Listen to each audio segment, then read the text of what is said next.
desperta no medio da noite por mor dunha treboada. Mariña, teño medo. Eu tamén.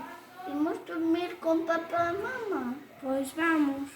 Pero teríamos que sair da cama. E atravesar o corredor. Co frío que vai. O escuro que está todo. De súpeto onse máis tronos.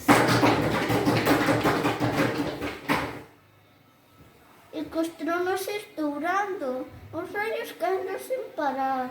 Sabes o que che digo, André? Prefiro che pasar algo de medo e non moverme da cama. Pois eu igual.